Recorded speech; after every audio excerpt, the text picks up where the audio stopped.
Olá a todos, meu nome é Bruna Fioravante de Sério, faço mestrado pela Faculdade de Medicina em Ciências da Saúde no Laboratório de Farmacologia de Produtos Naturais. Vim falar um pouco sobre a minha dissertação, meu projeto, é a avaliação da atividade e do mecanismo de ação anti-inflamatório do extrato hidroetanólico. Então, a inflamação é um dos principais processos envolvidos na defesa de células animais contra diversas condições, como os fatores estressantes, tanto por agentes endógenos quanto por agentes exógenos. Para o tratamento dessa inflamação, os medicamentos mais clássicos e mais utilizados são os anti-inflamatórios não esteroidais e os anti-inflamatórios esteroidais, ou também conhecidos como glicocorticoides. Mas devido aos seus efeitos colaterais, com o uso a longo prazo, muitas pessoas optam por utilizarem as plantas medicinais. Então, devido à falta de estudos sobre essa planta com seus efeitos anti-inflamatórios, o objetivo desse trabalho é avaliar esse mecanismo de ação dessa planta, tanto em experimentos in vitro, em células Hall, quanto experimentos em vivo, em camundongos fêmeas. Então, os objetivos foram, primeiramente, coletar e identificar a planta, preparar o seu extrato hidroetanólico dentre a casca do caule, obter o fingerprint desse extrato, avaliar a atividade anti-inflamatória tópica desse extrato e o influxo leucocitário na cavidade peritoneal dos camundongos, quantificar as citocinas pró-inflamatórias e anti-inflamatórias, tanto in vitro quanto in vivo, e quantificar também o óxido nítrico in vivo. Avaliar o potencial citotóxico desse extrato em células Hall e determinar as MAP-quinases P38, GMK e ERK. Então, após o preparo do extrato por maceração hidroetanólica, foi realizado o preparo do gel também do extrato nas concentrações de 1, 3 e 9%.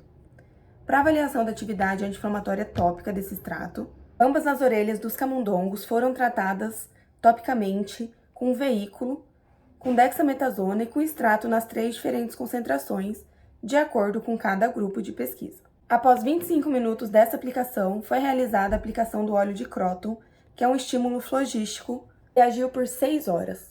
Depois desse tempo, os animais, os camundongos, foram eutanasiados com sobredose de anestesia e as orelhas foram extirpadas. E assim foi possível pesar e identificar a diferença de peso entre uma orelha inflamada e uma orelha não inflamada. Para avaliar o efeito anti-inflamatório sistêmico desse extrato, foi realizada a peritonite em camundongos fêmeas, induzida por LPS, após 12 horas de jejum de ração e 1 hora de jejum de água. Os camundongos, de acordo com seus grupos, foram pré-tratados por gavagem orogástrica com extrato nas concentrações de 5, 25 e 100 mg por quilo, com dexametasona 0,5 mg por quilo e com água, que é o nosso veículo. Após 6 horas do estímulo flogístico por LPS, os animais foram eutanasiados com sobredose de anestesia de xilazina e cetamina e o lavado peritoneal foi coletado sem aspirar sangue para contagem de leucócitos totais e diferencial. Ainda assim, foram determinadas as citocinas pró-inflamatórias, TNF-alfa e IL-1-beta, e anti-inflamatória IL-10 no lavado peritoneal. Já nos ensaios in vitro, foram utilizadas das células Hall 264.7, foram descongeladas e mantidas no gás carbônico a 5%. Assim, foi realizado o ensaio de viabilidade celular, para determinar as concentrações a serem utilizadas do extrato.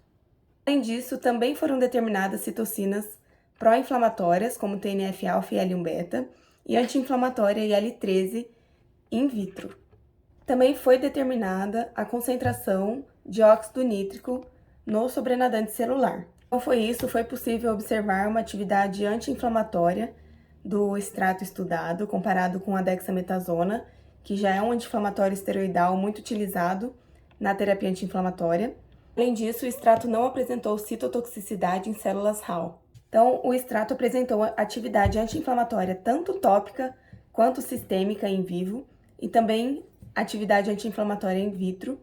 Tudo isso comprova o uso popular dessa planta pelas comunidades em Mato Grosso.